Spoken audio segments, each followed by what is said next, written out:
السلام علیکم محبین، رمضان کے متعلق عوام میں کچھ پھیلی غلط فہمیاں.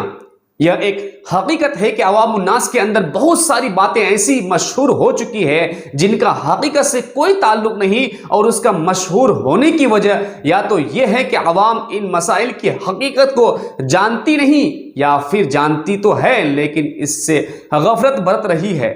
وجہ چاہے جو بھی ہو، پر ہماری یہ ذمہ داری ہے کہ ہم عوام الناس کو صحیح مسائل سے باخبر کریں اور ان کی غلط فہمیوں کو دور کریں. تو ہماری عوام میں جتنی غلط باتیں رائج ہو چکی ہیں، اگر ان سب کو یکجا کر دی جائے تو یقیناً ایک ضخیم کتاب تیار ہو جائے گی. لیکن اس وقت ہم صرف انہی چند باتوں کو آپ کے سامنے رکھنے کی کوشش کریں گے جس کا تعلق ماہ رمضان المبارک سے ہو.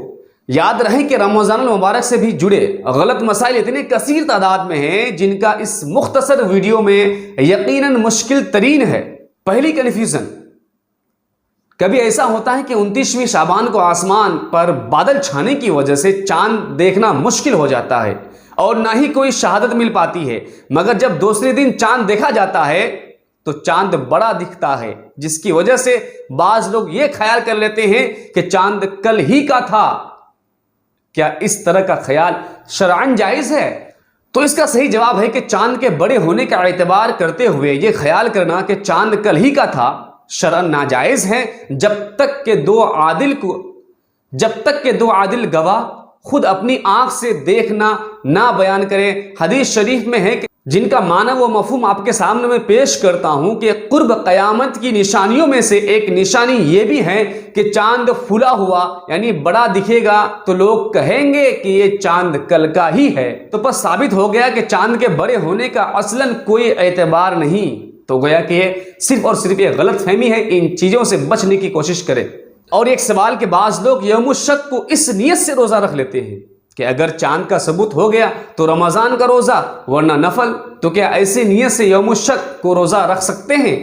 تو اس کا جواب ہے نہیں. ایسی نیت سے روزہ رکھنا گناہ ہے. حدیث شریف میں ہے جس نے شک کے دن روزہ رکھا اس نے اللہ کے نبی صلی اللہ تعالی علیہ وسلم کی نافرمانی کی. ہاں، اگر کوئی شخص کسی خاص دن کے روزے کا عادی ہو اور یوم الشک کو ہی وہ دن آ پڑے، مثال کے طور پر ایک شخص ہر پیر کو روزہ رکھتا ہے اور یہ دن پیر کا ہو تو وہ شخص اپنے اسی نفلی روزے کی نیت سے یوم الشک کو روزہ رکھ سکتا ہے. اور ایک سوال، بعض عوام کا یہ خیال ہے کہ روزہ رکھنے کے لیے سحری کھانا ضروری ہے. کیا یہ خیال صحیح ہے؟ ہرگز نہیں. سحری کھائے بغیر بھی روزہ رکھ سکتے ہیں. سحری کھانا فقط ایک مستحب امر ہے، البتہ سحری کھا لینا چاہیے اس لیے کہ اس میں برکت ہے. حضور نبی کریم صلی اللہ تعالی علیہ وسلم نے ارشاد فرمایا سحری کھاؤ کہ بے شک سحری میں برکت ہے. اور ایک سوال، بعض عوام میں اپنے ذہن میں یہ بات بیٹھا چکی ہے کہ اذان فجر ہونے تک کھائے پیے کوئی دقت نہیں. یہی وجہ ہے کہ بہت سارے لوگ اس پر عمل بھی کر رہے ہیں. تو کیا اذان فجر تک کھانا پینا صحیح ہے؟ اگر نہیں تو جو لوگ ایسا کرتے ہیں ان کے روزے کا کیا حکم ہے؟ تو دیکھیں، اس کا صحیح جواب ہے جو لوگ ایسا کرتے ہیں وہ اپنی نادانی و جہالت کے سبب اپنے روزوں کو برباد کرتے ہیں. اس طرح کرنے سے ان کا روزہ ہوگا ہی نہیں، اس لیے کہ فجر کی اذان اسی وقت دی جاتی ہے جب سحر کا وقت ختم ہو جاتا ہے. تو اب اگر کوئی شخص سحری کا وقت ختم ہونے کے بعد بھی کھانا پینا کرے تو اس کا روزہ کیسے ہو سکتا ہے؟ تو ایسا کرنے سے آپ کا روزہ بالکل نہ ہوگا. لہٰذا سحری اس وقت تک ہی کھائیں جب تک سحری کا وقت رہتا ہے، ورنہ سحری کا وقت ختم ہونے کے بعد 1 منٹ کا بھی اگر کوئی شخص جان بوجھ کر کھائے گا پیے گا تو اس کا روزہ نہ ہوگا.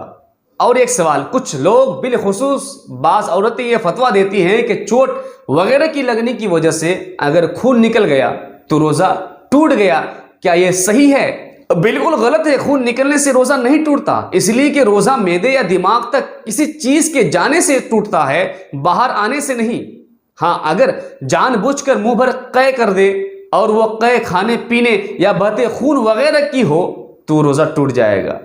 اسی طرح کا اور ایک سوال ہے کہ بعض لوگ سمجھتے ہیں کہ روزے کی حالت میں ناخن نہیں کاٹ سکتے، بال نہیں کٹوا سکتے، سرما نہیں لگا سکتے، مسواک نہیں کر سکتے. اسی طرح عطر یا خوشبودار تیل یا بام ویسلین وغیرہ ہر وہ چیز جس میں خوشبو پائی جاتی ہو اس کا استعمال نہیں کر سکتے، اگر ٹوٹ جائے گا یا مکروہ ہو جائے گا تو کیا یہ صحیح ہے؟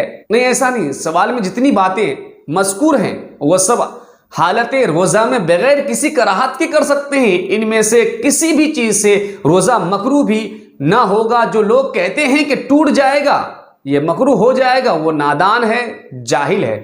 اور ایک سوال، ہمارے علاقے کی بہت ساری عورتیں آج بھی یہی سمجھتی ہیں کہ افطار نمک یا پھر ادرک سے کرنا چاہیے، کہ یہی بہتر ہے، اور بعض جگہ اس پر عمل بھی ہو رہا ہے۔ کیا یہ درست ہے؟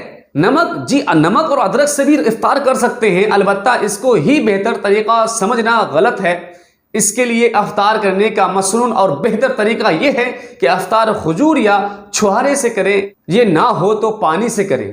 پیارے آقا صلی اللہ تعالی علیہ وسلم نے ارشاد فرمایا، تم میں سے جب کوئی افطار کرے تو کھجور یا چھہارے سے کرے، اگر یہ نہ ملے تو پانی سے کریں۔ اسی طرح حضور نبی کریم صلی اللہ تعالی علیہ وسلم نماز سے پہلے تر کھجوروں سے روزہ افطار فرماتے تھے۔ تر کھجور نہ ہو تو چند خشک کھجوروں سے، اور اگر یہ بھی نہ ہو تو چند چلو پانی سے روزہ افطار کرتے تھے۔ اسی طرح کا اور ایک سوال ہے کہ بہتوں جگہ آج بھی یہ رواج ہے کہ لوگ افطار کرنے سے قبل افطار کی دعا پڑھتے ہیں، اور کچھ ہی جگہ ہے جہاں افطار کی دعا افطار کرنے کے بعد پڑھی جاتی ہے۔ ان میں سے کون سا طریقہ بہتر ہے؟ افطار کی دعا بسم اللہ پڑھ کر کھجور یا چھہارا یا پھر پانی وغیرہ کسی حلال چیز سے افطار کر لینے کے بعد پڑھنا چاہیے، جیسا کہ اعلیٰ حضرت علیہ الرحمہ افطار کی دعا کب پڑھی جائے اس بارے میں فرماتے ہیں کہ حضور نبی کریم صلی اللہ تعالی علیہ وسلم جب افطار کر لیتے تھے تو کہتے تھے، اے اللہ، میں نے تیرے لیے روزہ رکھا اور تیرے ہی عطا کردہ رزق سے افطار کیا۔ اور لفظ افطرتو کے معنی سے بھی یہی ثابت ہوتا ہے کہ افطار کی دعا افطار کے بعد ہی پڑھنی چاہیے۔ اور ایک سوال، بعض حضراتوں کا یہ ماننا ہے کہ ناپاک رہنے سے یا احتلام وغیرہ کی نائٹ فیل ہو جانے کی وجہ سے، ناپاک ہو جانے کی وجہ سے روزہ ٹوٹ جاتا ہے۔ کیا یہ درست ہے؟